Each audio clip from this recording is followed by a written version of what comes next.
All right, good morning, ladies and gentlemen. Welcome to MACROACE with your host, Tony. Hopefully, everything is all clear for you. You can see the screen and hear my voice clearly. So, let's get into the Bank of Canada. Expected to cut rates by 25 base points to 4.75% today from 5%. Now, how does it affect the markets? Well, first of all, with the currency, if the central bank decides to keep rates on hold when they're expected to cut interest rates, that could provide a bullish momentum for the Canadian dollar. You could see a movement towards the upside from the Canadian dollar if rates are kept on hold rather than cut. If the rates are cut today as expected, then you probably won't see too much of a market reaction towards the downside. You may just get a little bit of a blip, a bit of a whipsaw, and that's probably going to be an awesome profit taking from the already pricing in of the expected rate cut from the Bank of Canada. For the stock market, if it's the opposite to the currency. So if the central bank does decide to hold interest rates, you'd expect stock indexes to see a move towards the downside, and if the central bank does cut rates as expected, then probably you're not going to see too much of movement. If they decide to do a 50 basis point cut, which is nowhere near priced in at all by the markets. Markets are looking at about a 77% chance or about an 80% chance of a 25 basis point rate cut for this meeting. If they decide to go by 50, then that'll be a positive. That'll be a positive for the stock indexes in Canada. But if then we'd see a strong decline from the Canadian dollar if they decide to do a bigger than expected rate cut. Again, it's a surprise element which we need to be aware of that causes these market reactions or more volatile market reactions, and that's where more opportunities come in. For the bond market, bond yields will typically see a rise if the data is kept on hold, if they're expected to cut interest rates, but they don't, in anticipation the central bank is going to take longer to cut interest rates. But if they do decide to cut interest rates again, similarly not expecting too much of a market reaction from the data. Now, with how the markets are going to react to the figure, we also have to take into consideration the statement that comes along with the rate decision. Of course, next month we get the projections for the economy at the next meeting. But before that, this meeting, if the sentiment or if the statement, should I say, is more hawkish than expected, and the central bank delivers a rate cut that is already priced in, then the shift will go on to the statement and how hawkish it's been. And you could see a movement towards the upside from the Canadian dollar if they're more hawkish. Flip side, if they're more dovish than expected, then that could provide some momentum towards the downside for the Canadian dollar. And so overall, statement and the rate itself are key to trading the interest rate decision rather than just the rate itself. So where is the economy at the moment? Well, first of all, we have inflation at 2.7% compared to 2.9%. The TRIM CPI, or one of the gauges of inflation that the central bank prefers to look at, which can be considered as a core CPI, at 2.9% compared to 3.2%. GDP quarter-on-quarter annualized for Q1 at 1.7% compared to Q4 of 1%. Employment change at 90k compared to the prior of minus 2.2k. Average hourly earnings at 4.8% compared to 5%. Unemployment rate at unchanged at 6.1%. Retail sales at slight decline to minus 0.2%. PPI year on year and an increase to 1.4%. RPI month on month an increase to 5.5%, and the manufacturing PMI and a decrease by 0.1 to 49.3. So overall, the reasons as to why the central bank is looking to cut rates is because they believe that inflation is, or what could help in the decision for the Canadian Bank of Canada to cut rates is, first of all, inflation is making nice steady progress towards the 2% goal, particularly in the core area, although it is hovering around that 3% area.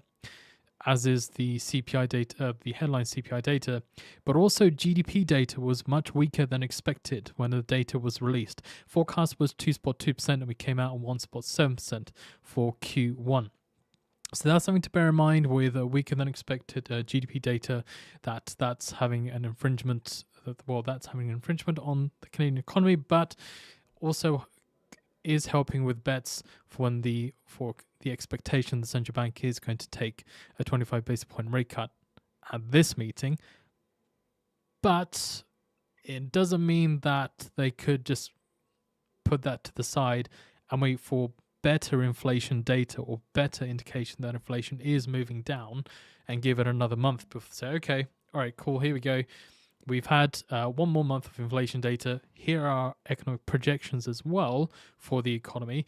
And we feel that inflation is going to make the disinflation process is well on its way to the 2% goal. And it's not going to hover around the 3% area. The Bank of Canada rate decision on March 6th. So if we're looking at the prior to the last rate decision, they said it's still too early for the Bank of Canada to consider cutting rates, which led to the Canadian dollar strengthening. There have been no big surprises since January rate announcements. Economic growth remained weak and inflation has eased further. Shelter price inflation remains elevated and more broadly underlying price pressures persist. They were still concerned about risks to outlook for inflation, particularly the persistence in underlying inflation. Then the latest report then for the from the Bank of Canada and the latest statement, they saw annualized Q4 GDP at 1% compared to 0% in January. Q1 GDP was seen at 2.8% compared to 0.5%, so much weaker than what they had expected as well. They were expecting 2.8%, we got 1.7%. Q2 GDP at 1.5%. High gasoline prices expected to keep inflation close to 3% in Q2 of 2024 before it eases to below 2.5% in the second half. And inflation to average 2.6% this year compared to 2.8% seen in January, and 2.2% in 2025, which was unchanged, and 2.1% in 2026. So the key point is that annualized GDP data was 1.1% weaker than what the central bank was expecting itself for Q1. And that's what's led to a lot of traders pricing in the expectation of a rate cut for the Bank of Canada at this meeting. Then if we look at what the meeting minutes said on April 24th, you had Governing Council was split over when to cut rates. They agreed that monetary policy easing would probably be gradual. Some members felt there was a risk of keeping policy more restrictive than required, given the decline in inflation. They need to be more confident that inflation would continue to ease even as growth picked up.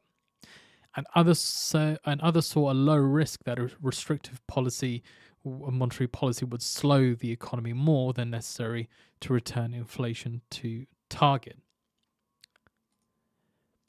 Then the comments all of them are from Governor Macklem, because you'd rarely get comments out from the Bank of Canada discussing other Bank of Canada members other than Deputy Governor Burgery, who makes comments, but rarely do we get a lot of comments from them. But Macklem on April 10th on the rate day said that the further decline we've seen in core inflation is very recent, and we need to be assured it is not a temporary dip. We did discuss when to reduce the rate, and there was a clear consensus to hold it at 5%. Then April 19th said that Canadian inflation is continuing to become less broad-based, and things are moving in the right direction. Then May 1st, Canadian inflation is continuing to become less broad-based, things are moving in the right direction, and we're getting closer to being able to cut rates. Then sentiment and views. We've had a Morgan Stanley on 31st of May. They expect 25 basis point cut to 4.75%. As said, post the weaker than expected GDP quarter-on-quarter annualized data from swaps markets, Bank of Canada rate cut chances for June 5th rises to 80% from 66% before the GDP data. So that is what cause the tipping point in the expectation for a rate cut for this meeting. And Goldman Sachs, they said the GDP report strengthened an already solid case for the central bank to cut this week. Underlying inflation momentum in Canada has clearly slowed over the past few months, and growth has been more sluggish than both market expectations and the central bank's April projections. Altogether, they think the latest data meet the council's goal of sustained easing in core inflation and should push them to ease. Forward guidance from the Bank of Canada may be cautious, though. So in that regard, that if they do decide to cut interest rates, they'll still be cautious about the potentials for inflation to move back or to rise again, and that they'll be a bit more hesitant. They haven't really been clear in their monetary policy or their transmission of what they're looking to do to the markets or to the government. So it sounds like everything's kind of up in the air to a degree, and we have seen surprises from the Bank of Canada, more so compared to other advanced economy central banks, with how they've played out their monetary policy. Then from Bank of America, they believe that the central bank can cut more aggressively than what the market is pricing in, despite concerns around how wide the Fed versus Bank of Canada policy rate spread can go. Rate cut is expected at the meeting. A series of slowing or below expectation inflation prints, as well as soft labour market prints and a slowing economy, all leave the door open for the bank to start cutting rates. And they see 2 rate cuts that are expected by the markets. And then we had from CIBC, they say that they see the market as insufficiently priced for a greater gap between Canadian and US policy rates over the last half of the year. However, with recent data in Canada supporting a Bank of Canada rate cut in June, they don't expect to see an outsized market reaction if such outcomes materialize this week. So if the rate comes in as expected and the statement doesn't really provide that much meat to chew on, then you're not really expecting that great of a move to occur. More of a whipsaw effect or a little bit of a decline. But to be honest, generally when data's come in line with expectation, you're looking at the statement, and most of the time the statements have been a little bit dry, unless we're getting to the pivot point where a central bank is looking to cut or hike interest rates or change their tune.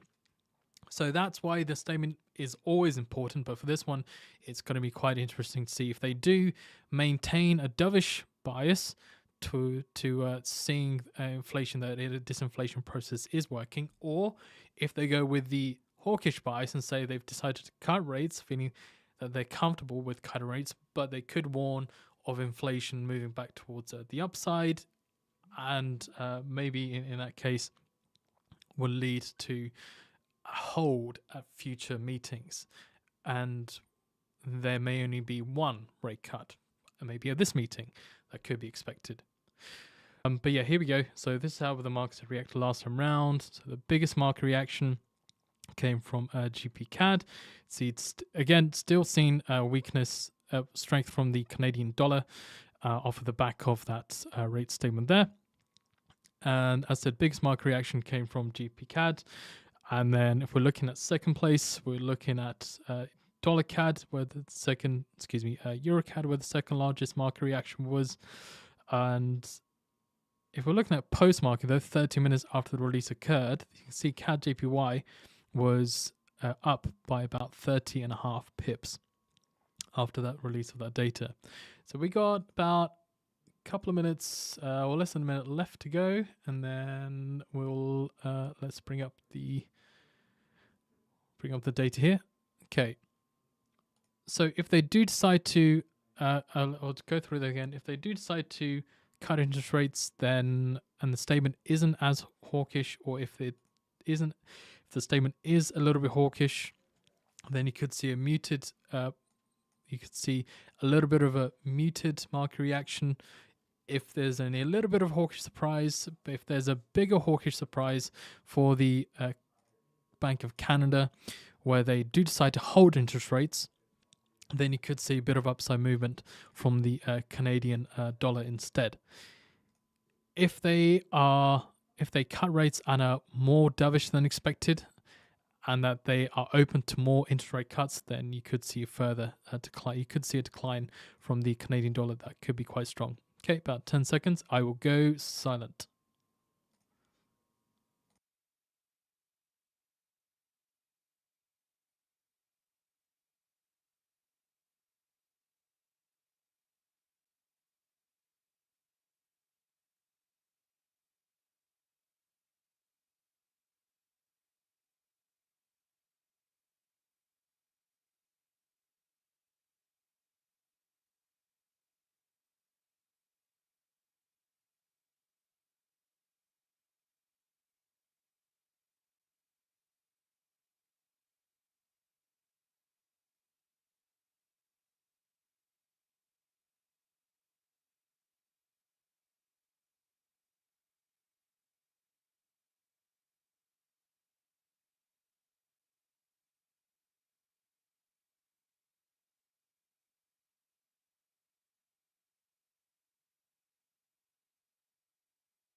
Okay, so let's take a look at what the Bank of Canada has said then. So they say that it's reasonable to expect more rate cuts if inflation continues to ease.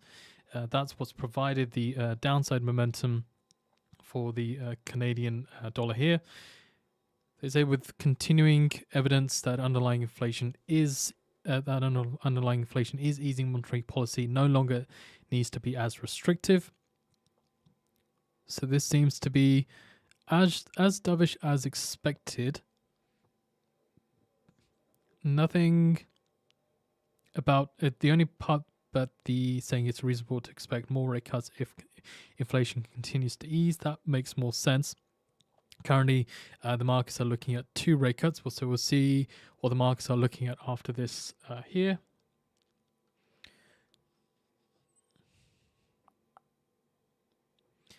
Total CPI has declined consistently over the course of 2024, and indicators of underlying inflation increasingly point to sustained easing. What else we got here?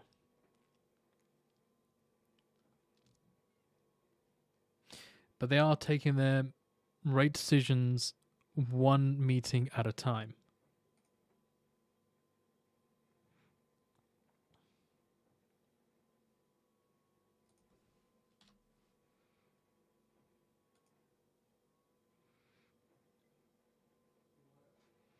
Okay. Okay. Let's see what else is keeping this momentum towards the downside.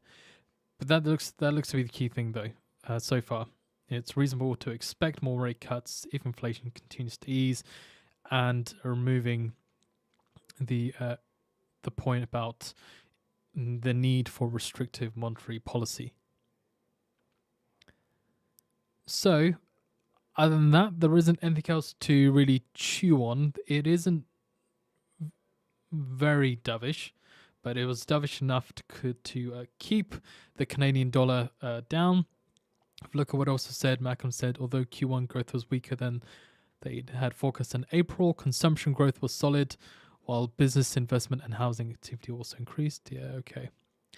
Okay, Canadian swap markets data shows 60% chance of the Bank of Canada cutting rates further in July. So another rate cut being priced in for the July meeting now, off of the back of the comment from Malcolm saying it's reasonable to expect more rate cuts if inflation continues to ease. So we'll do a little measurement then of what we've seen from the data and how the markets have reacted so far. Let's see.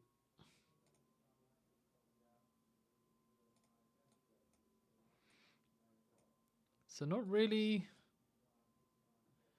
Okay, so CAD JPY about 30 pips towards the downside from that data there for the initial market reaction from the rate decision, but nothing really out of the blue. It was a bigger market reaction than we'd seen last time round compared to the April 10th meeting.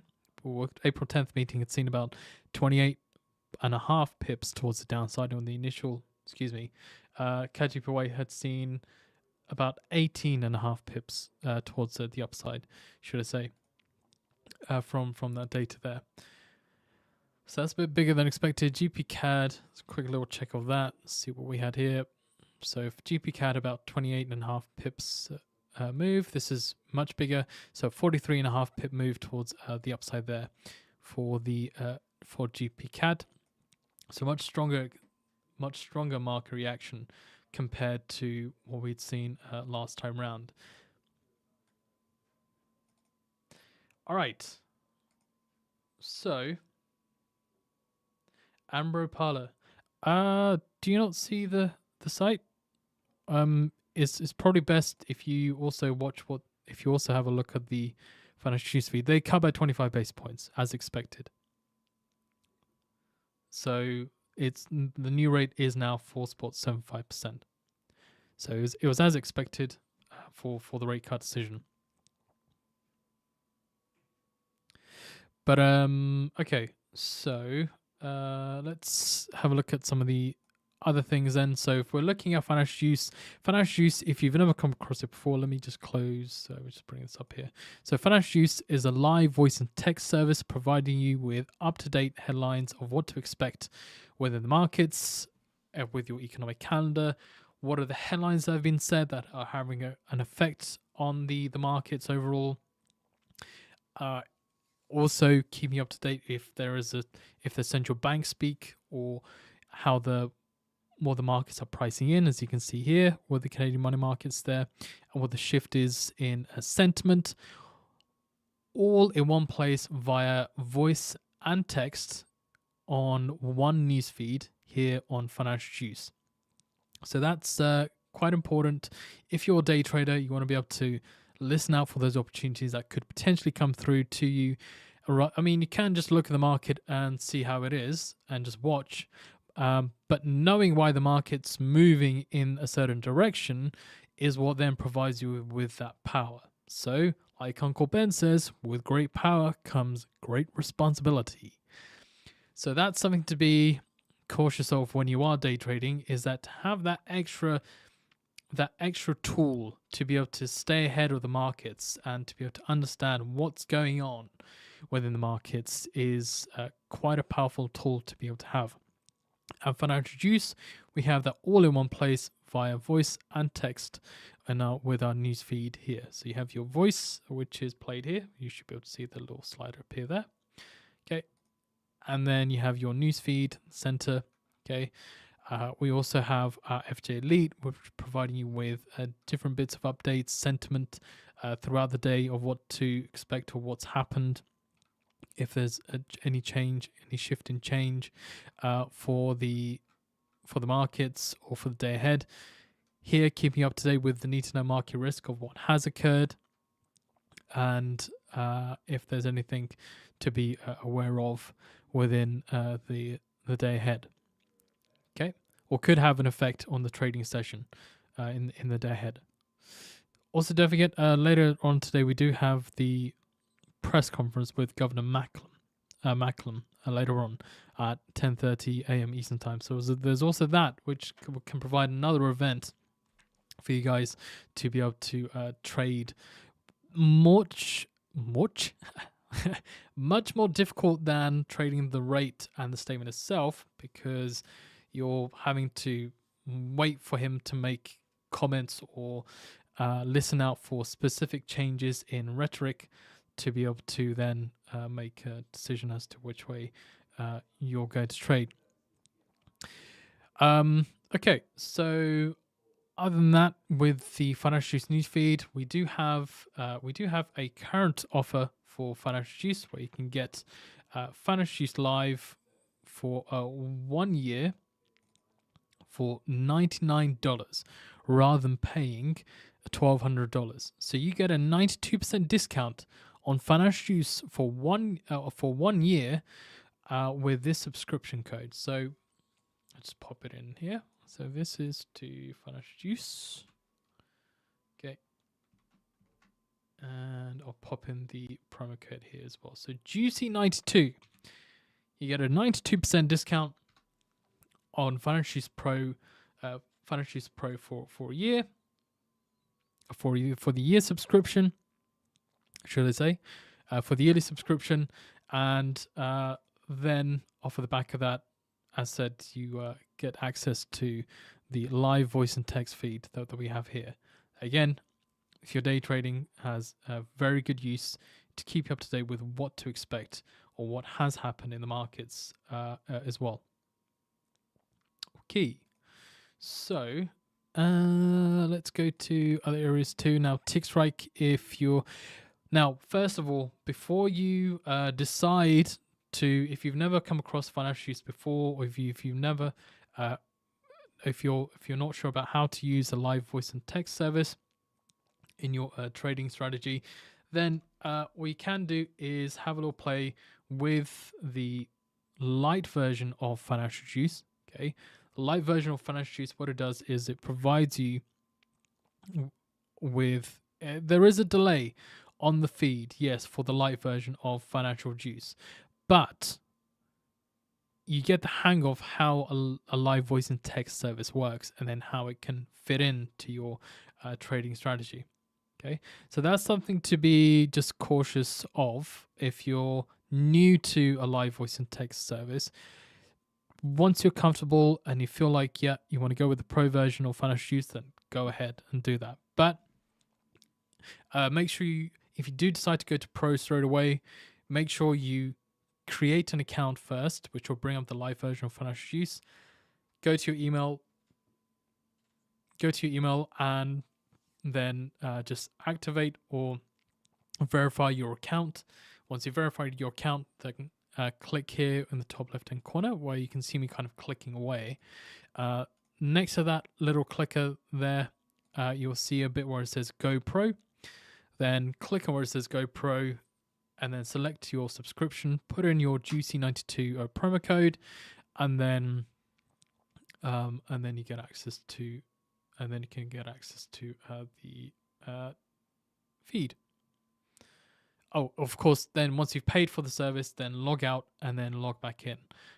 And then you'll be able to see the pro version of Financial Juice as what you see, what I can see here, as what you could be able to see here too. So we've got about a minute and a half to the ISM data, so that's going to be important for one. Yes, it is important, not as important as we have for the data for Friday, for the non-farm payrolls data and the Canadian employment change data, which we'll also be doing a live stream for that too. Also a reminder as well for tomorrow, we've got the ECB interest rate decision, so we'll also be covering that and going through the same thing as said before, going through the preparation of what to expect for the ECB. It's similar to what we've done here with the Bank of Canada. All right, so less than a minute to go to the ISM. We'll just pop up the S&P 500 and dollar yen. Just on the side, we might as well just have a look. Bring it up. So usually stronger than expected data should provide some upward momentum for the dollar. May see a bit of downside move from the stock indexes. If data is stronger than expected, could mean that the central bank pushes off, or the expectation for rate cut is pushed out a little bit further. But we've got about 10 seconds now, so we'll just see how the markets react to the ISM data.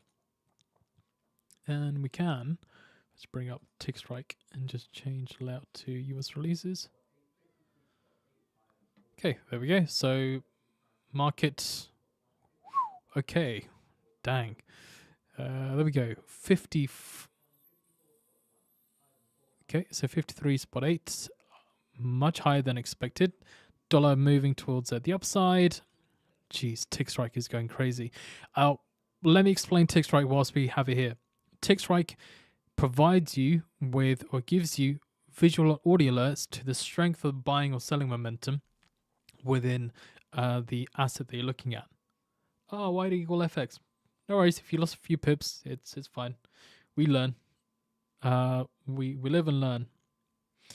But as I was saying,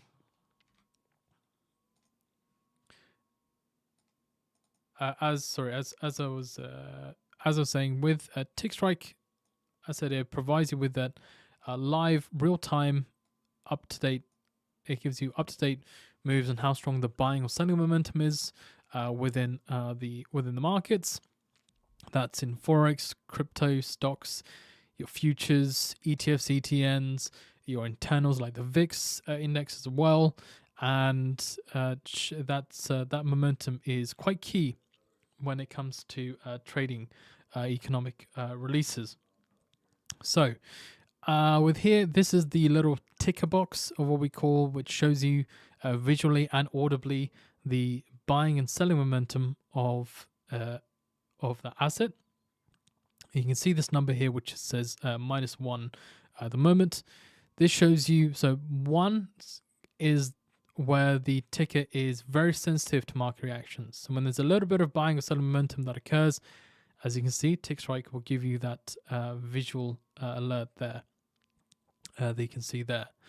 And then if we go all the way, so to 15 is the least sensitive to market reactions.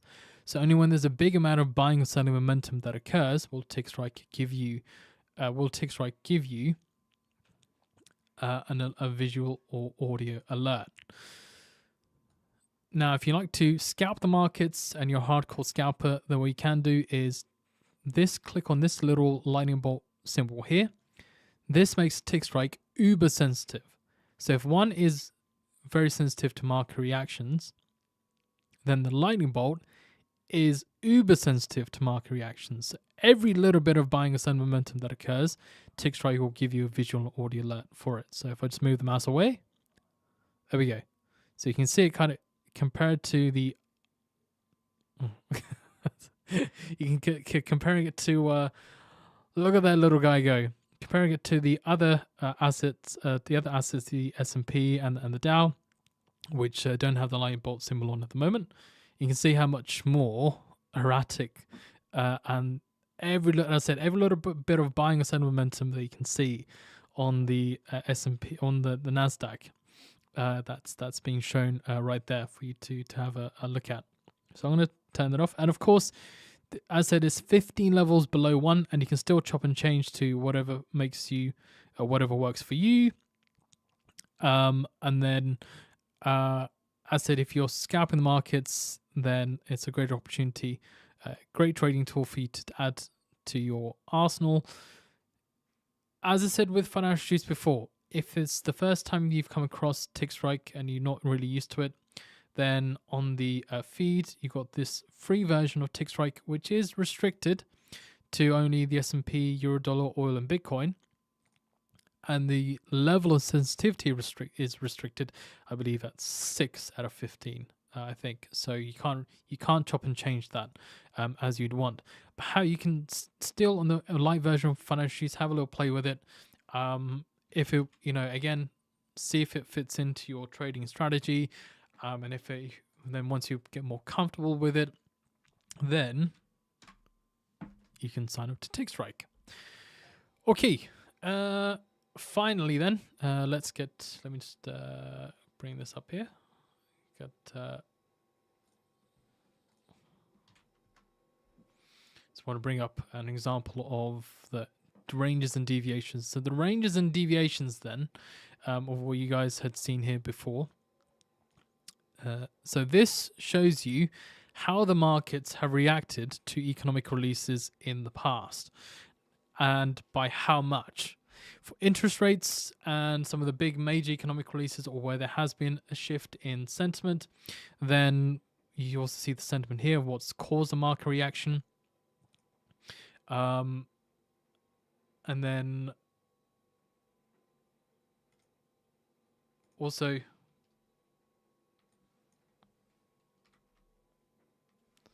as said, also with the other bits of data, we're not only we're not only showing the Bank of Canada, but there's also other economic releases too. As said, we've got the ECB interest rate decision tomorrow, so that's also here too. Which just bring that up. Where are you? Where are you? There it is. ECB rate decision too. You've got the how the markets reacted there too, and which currency had the strongest market reaction, or which currency pair had the strongest market reaction. Again, that's all there in one place for you to be able to have a look at, and then to make your own informed decision as to which way to trade an economic release, depending on what the deviation is, and if there is what the sentiment was in the past and what it is currently at the moment now. So let me explain how these numbers work then. You see these three different numbers here, 2 in brackets and 1 not in brackets. This figure shows you the initial move this shows the initial move on the 1 minute candle so it shows you there's 28.5 pip move towards the downside, or if it's an equity index, then it'll be in ticks. This shows you the movement 10 minutes after the release has occurred, and if it doesn't have a word in here such as up or down, then it means it's moving in the same direction or it's staying in the same direction. And then here, 30 minutes after the release is another area where we show how the markets had reacted to the economic data. Okay, so that gives you an overall view or sense within that 30-minute time frame of how the asset had performed. Did it see a bunch of selling, or was it kind of restricted? Again, that's something that you can have a little play with and have a little look at to make your own informed decision as to how you could trade that economic release. So let me just bring that out of the way. Ooh. Okay, so let's bring up the expectation then, let's bring up the live vids for tomorrow for ECB, and also don't forget to give the video a like, share the video, subscribe to the channel, get the word out there if you found the video useful. Okay, yes, we didn't cover the ISM data, but generally because of how it's reacted, it's created a whipsaw rather than a straight old sell down and a continuation of that. It's pulled it back quite quickly off of that deviation, but then it's continuing now its original move prior to the economic release. Let's bring up the ECB and pop that in here for you guys for tomorrow. Okay, there you go. So that's the link for the live stream for tomorrow. We also have the live stream link for the non-farm payrolls data, which I'll get here for you as well. Tomorrow you can join me guys live at about 10 to 8 a.m. Eastern time, and then yeah, I will go through prep there for you. Okay, Billy Goat says, I did all the above, one of the best channel sites I've come across yet. and it says you're much appreciated. Thank you very much for your support. I appreciate that a lot. It means a lot. It means we're doing something right. Okay. Other than that, thank you very much, ladies and gents. Oh, let me show you an example of an email that we put out for MACROACE. Very important. Let me close TICKSTRIKE for now and get that out of the way with. So here we go. So this is an example of an email from the past of what we provide. We provide a short rundown of what to expect in each session. Anything that has been said or has occurred in the previous week's session is one email or week. Okay, providing you with what to expect for the week ahead. It gives you the link to the deviations and the live streams, a note of what we'll be covering or what will be added or will be covered in the ranges and deviations sheet that won't be on a live stream, expectation of the week ahead, and a summary of the news so far. It's very short because the detail comes from me providing you this live stream and going into detail a lot more about the economic release, but this is just an example. I know this week's one was much shorter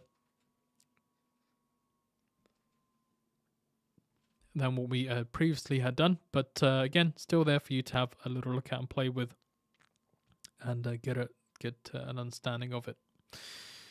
Okay, so that's that there. I will see you guys tomorrow then. Enjoy the rest of your day, and yeah, take care.